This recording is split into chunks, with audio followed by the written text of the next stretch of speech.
Cuesta. Primero, cuéntanos qué es El Gran Impostor, cómo lo has hecho y qué pretendes con este libro. Bueno, pues empiezo por la última, echar al Gran Impostor. Sí. Vamos, básicamente. El Gran Impostor nació como un libro sobre Pedro Sánchez, como es obvio, de ahí el título. Y se extendió, porque en las conversaciones con la editorial yo veía a Pedro Sánchez, por mucho que sea letal, lo veía hueco como personaje. Sí. Y hemos estirado el libro hasta el inicio de lo que yo creo que es lo que explica en estos momentos, 1, lo que ha pasado en España, 2, el auge de ETA, 3, las necesidades de expulsar a Pedro Sánchez, pero a Pedro Sánchez y a todo lo que implica el socialismo ligado a una negociación permanente con ETA, que se ha trasladado a tripartitos cruzados en los que gobierna el socialismo desde la Moncloa, gracias a ceder cuotas de separatismo brutales en Cataluña, en País Vasco, en Navarra, en Baleares, en Comunidad Valenciana, etcétera, a todos los amigos reales que son los que aparecen en la portada, que son Otegi, que aparecen ahí, rodeándole a Pedro Sánchez, Otegi, Junqueras y Pablo Iglesias, obviamente. Y el libro lo que hace es... dice Pablo Iglesias, dice Yolanda Díaz, que es tan podemita como exacto. Pablo Iglesias. A mí me asombra cuando la quieren vender como un Pablo Iglesias con sacarina. Es peor. Porque Pablo Iglesias estuvo en las juventudes. Esta es del partido desde que nació hasta ahora. Sigue siendo. Y tan partidaria del sí es sí como Irene Montero. Por supuesto. Igual que Sánchez. Ha dejado constancia de cuál es la sucesión, hasta el punto de que antes eran papeletas con la fotografía de Pablo Iglesias en las elecciones y ahora son papeletas con la fotografía suya. Exactamente. Ha cambiado el dictador y el resto es lo mismo. Claro, no está mal pensado, ¿no? A mí me parece muy mal, como es lógico, pero lo de la Fassionaria y tal es que en el fondo es verdad, ¿no? Tú no ves una foto donde ella no esté posando, que es muy llamativo para un dirigente político, ¿no? Realmente, y lo digo, siento que sea mujer, pero espero que no se interprete mal, ¿no? Es decir, realmente ella dedica el rato que sea a mirarse y decir, esto me queda bien, lo que voy a hacer durante el día. No tiene más que el modelito del día. Sí. Tiene un montonazo de modelitos. Oye, es verdad que ahora con Zara, etcétera, el Corte Inglés es asequible, ¿no? Pero también es un tiempo, pero ¿no? El libro realmente, o sea, más que ir a las personas concretas, de Pedro Sánchez hay un retrato de todo, ¿no? De lo que ocurrió en la asamblea de Caja Madrid cuando se votó y estaba él, la compra de Banco Florida. Claro, es que este tío tiene una historia. De hecho, vamos, están incorporados los documentos de su presencia en la Asamblea y de cómo se votó a favor del Banco Florida, que fue el verdadero motivo del hundimiento. Y él estaba allí, y él se beneficiaba de aquello. Aparece la historia del crédito privilegiado que él tenía, el que tanto habla de las cajas.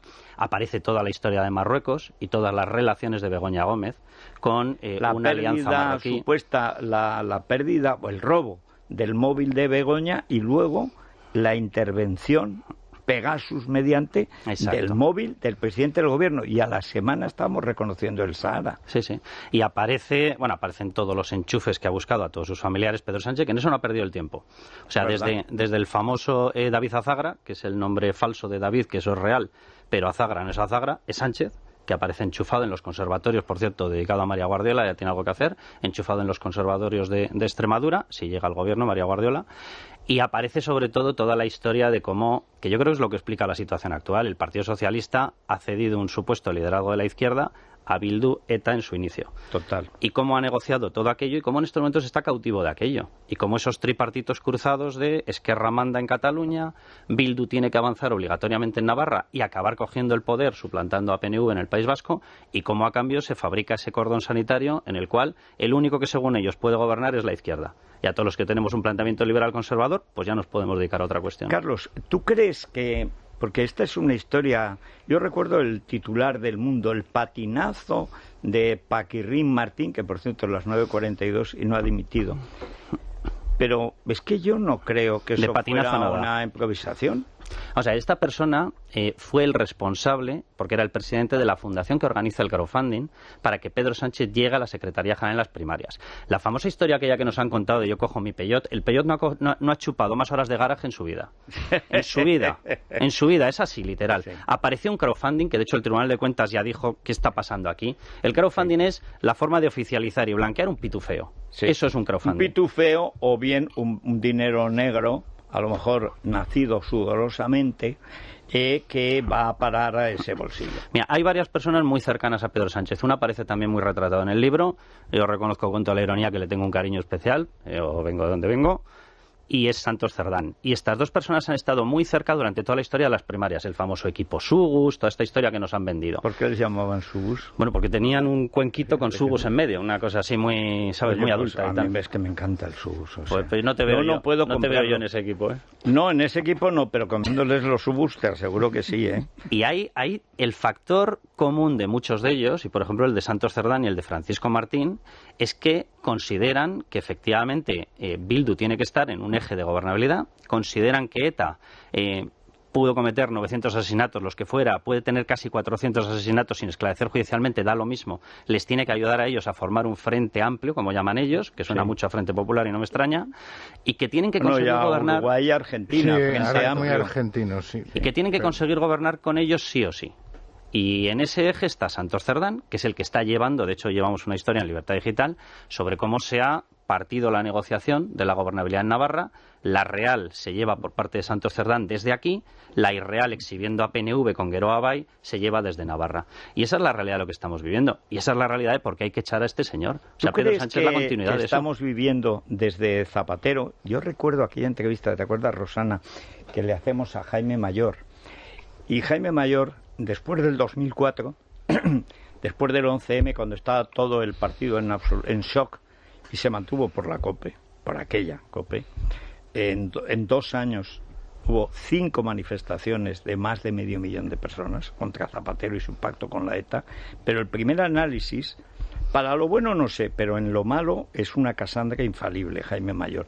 Dijo, esto es liquidar la Restauración, echar a la derecha y meter a la ETA, porque el único elemento de poder que se quedó fuera de la transición y de la democracia fue la ETA.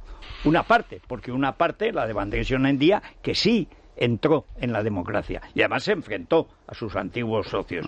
Dice, pero es meter a la ETA y echar a la derecha, es decir, volver al 36, porque esto es cargarse la transición, el espíritu y tal. Y los hechos han ido exactamente en esa dirección. Que sí. Esto escondido. A partir del 99-2000, que además, de hecho, estuve hablando con Jaime para algo de para uno de los capítulos del libro, y efectivamente él me recordaba, porque en 2000 se firma el Pacto por las Libertades y contra el Terrorismo, y en el 2000 se traiciona por parte del Partido Socialista el Pacto por las Libertades y contra el Terrorismo.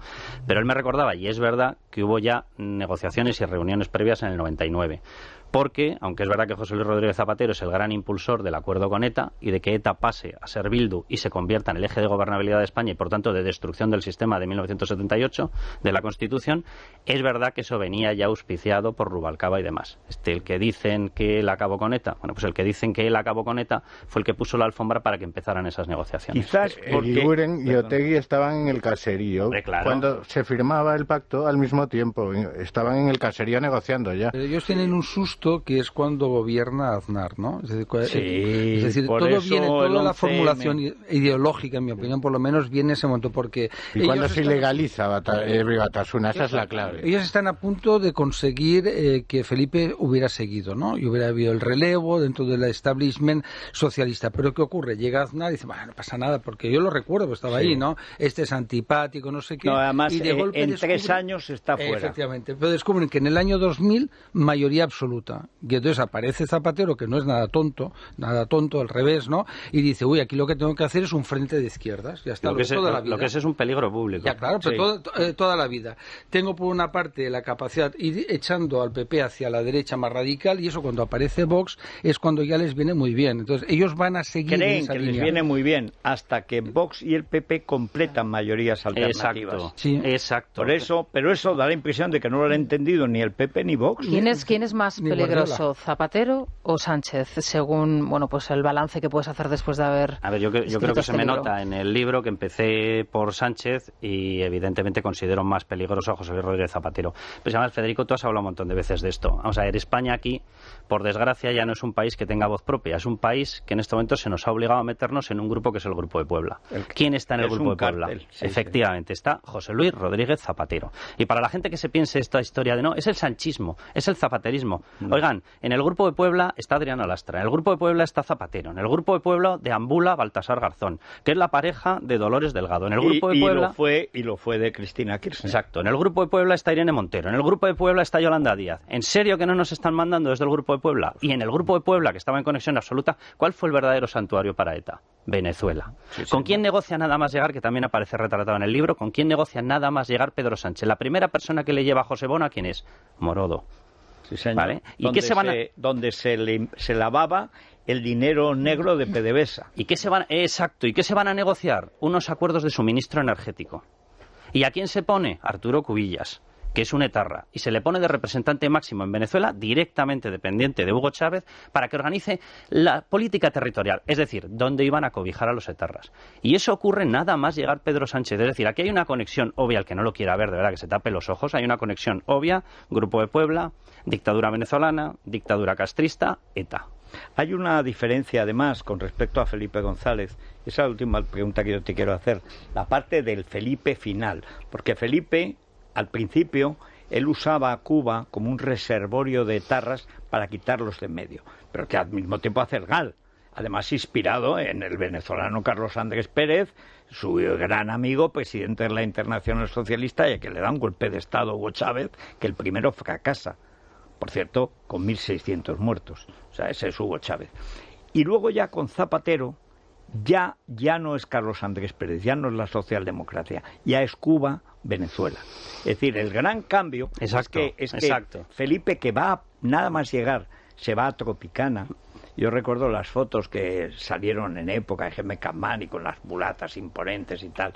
Pero con Paco Ordóñez, cuando está de ministro de Exteriores, aquel pobre hombre cuyos chistes no quiero acordarme, pues bueno, pero ya al tercer año que Felipe pone a Paco Ordóñez, cambia totalmente, la política es pro-occidental, anticomunista, porque Paco Ordóñez lo era, y además era muy españolista. Entonces, es el momento en que asalta la Embajada de España en La Habana, persiguiendo disidentes. O sea, es una cosa brutal. Pero Paco aguanta el tirón y Felipe, que además es su evolución natural, empieza a admirar a Thatcher y tal. Y entonces, hasta la última legislatura, y eso es lo que te quiero preguntar, la última legislatura, después de fichar a Baltasar Garzón, que era la corrupción de la justicia y tal, es la del Doberman. Es decir, lo que luego... Es decir, es que lo que podía ser quizás, no lo sé, eso cómo lo ves tú, táctico en Felipe, ya en Zapatero es estratégico. Totalmente. A ver, de Zapatero hay una nota característica, y la gente que lo conoce te lo dice, que es su antiamericanismo absoluto. Odia a Estados Unidos. No se levanta el paso de la bandera. Sí, pero queda sentado. Pero no es ninguna impostura, no es ninguna imagen, no. Odia a Estados Unidos y odia a Occidente. ¿Por qué? Porque está entregado al otro bloque. Pues es que aquí, no sé, hay gente que se debe pensar que esta historia de la URSS frente al capitalismo, frente a Estados Unidos, que se ha pasado del todo. Pues si se ha pasado del todo, no sé qué hace Rusia atacando a Ucrania. Sí. Entonces, evidentemente continúa. Y continúa de otra forma, y continúa de una forma en la que sigue habiendo dos bloques. Y la cuestión es dónde está España. Y alguien ha decidido que España no tiene que estar en el bloque de los buenos, que tiene que estar en el bloque de las dictaduras. Sí. Bueno, y hay gente que nos negamos a aceptar eso. Yo, simplemente por resumirlo, yo creo que además el libro coge mucha actualidad con lo que estamos viendo ahora. No es un jaque, Sánchez no es un jaque a un gobierno del PP. Zapatero no es un jaque a un gobierno del PP. O sea, los dos forman parte de un jaque a todo nuestro sistema del 78. ¿Nos queremos cargar la Constitución? Pues sigámosle permitiendo estar en el gobierno. Por eso es tan absolutamente necesario que haya pactos. Por eso es tan absolutamente necesario que sean conscientes todos, en Vox, PP, Vox, Marías Guardiolas, no Marías Guardiolas, Flores y no Flores, que sean conscientes de que lo que nos estamos jugando no es la Comunidad Valenciana, no es Extremadura, no es verdad. Nos estamos jugando si continúa la obra de unos señores que han decidido que España tiene que estar en el Grupo de Puebla. ¿Queremos seguir con eso? Pues adelante con los faroles. ¿Queremos evitarlo? Pues entonces dejémonos de historias de si el uno ha dicho género, el otro ha dicho machista. Bueno, que son bobadas, que es coger el lenguaje de la izquierda. Que ya el lenguaje en sí es una perversión. ¿Y cómo ves tú el futuro de Sánchez si no consigue revalidar, ¿lo ves en las elecciones? A ver, él ha barrido de las listas a toda persona que le pueda hacer una competencia interna, una oposición interna para quedarse con el partido. Mi sensación es que él ha intentado todas las cartas. O sea, a diferencia de Zapatero, que lo decía Paco, Zapatero tiene una idea comunista de España. Sí. Sánchez tiene una idea de Sánchez. Y Sánchez quiere seguir en Falcon. Y Sánchez quiere seguir con jamón 5J. ¿Tú crees que su baza internacional, de la que tanto se habló, se le ha fastidiado? A mí la información que me llega de la última visita, donde le hicieron dar la rueda de prensa en el parking de Cars, ahí junto al coche de Amazon Prime, a mí lo que me dicen es que las reuniones entre los equipos técnicos, que él pidió ayuda y le dejaron muy claro, nosotros no podemos ayudar al único gobierno occidental que tiene a los comunistas dentro. No, y además, por una cuestión, Biden, aunque sea momia, estuvo en el Comité de Relaciones Exteriores del Senado norteamericano. Entonces, Biden, durante bastantes años, ha estado vigilando toda la expansión del narco a través de los partidos comunistas en toda Iberoamérica. Claro, eso está en México, está en Venezuela, Cuba es el cerebro político, lo ha sido siempre, está en el Perú, está en Bolivia, está en Chile, está en Argentina, está en Colombia, esencialmente. Entonces, claro, alguien que es socio de Petro, de Maduro, de Cristina Kirchner, no puede ser amigo de Estados Unidos. Si eres socio de todo eso, eres socio de Cuba. Exactamente. Y si eres socio de Cuba, no puedes serlo de Estados Unidos. Eso es lo único que queda de la política exterior americana, porque eso es el Pentágono. Y el Pentágono te lo va a admitir. ¿Quién está ahora llevando, por ejemplo, quién está cogiendo grandes concesiones mineras en Argentina, gracias a los chinos? China. Exacto. Donde no llega a Moscú, llega a Pekín, que tiene más medios. Pero es el comunismo, si es el de toda la vida, con otras caras, que siempre ha cambiado de cara el comunismo. Es el comunismo. La expansión de China en Hispanoamérica es brutal. Brutal, en yacimientos, en desarrollo tecnológico, y en todo energías renovables. La corrupción de las élites, que son baratas. Y ya controla África. Completamente. Bueno, sí, África se les atragantará porque es demasiado corrupta para controlarla. Incluso, pero América, Iberoamérica no tanto. Incluso controla el mercado de la droga, porque recientemente en un puerto de México se localizó un contenedor procedente de China con todos los elementos necesarios para la producción del fentanilo, que sabéis que es la droga sintética que está arrasando en Estados Unidos. La doctrina que ya Carlos Leder hace, que eso se ve incluso en Narcos, que es una gran serie brasileña. Está muy bien hecho. Carlos Leder, que es el primero que teoriza que para luchar contra el imperialismo lo mejor es destruir a su juventud. Y que por eso, aparte que da dinero, es revolucionario. Con lo cual consigue, y lo han tenido, el apoyo de todos los partidos y guerrillas comunistas, siempre con Cuba detrás, en toda América. O sea, el narco y el comunismo hace 20 años más, que son inseparables. Cuando asaltan el Palacio de Justicia de Bogotá, con más de 100 muertos, ¿quién lo asalta? En la banda de Petro. Petro ahora es el presidente de Colombia. Al servicio de Pablo Escobar. Al servicio de Pablo Escobar para quemar sus expedientes. Y matan a 100 personas, que se dice pronto. Son inseparables. La guerrilla comunista, los helenos, la muchachada, como llama Ábalos, los amigos de Ábalos, Venezuela, Cuba, Cristina Kirchner, Sendero Luminoso, hoy son lo mismo. Mira, si me dejas decir una última cosa sobre esto, ¿por qué ha salido últimamente en todos los medios también Zapatero a defender el pacto con Bildu? Porque lo que se está poniendo en peligro es su obra, la suya. Ha salido, vamos, como si le hubiesen pinchado por detrás. Sí, señor. Dices, ¿por qué sales corriendo a defenderlo? No era esto una cuestión de Sánchez, no es verdad. Es su obra a través de una marioneta llamada Pedro Sánchez.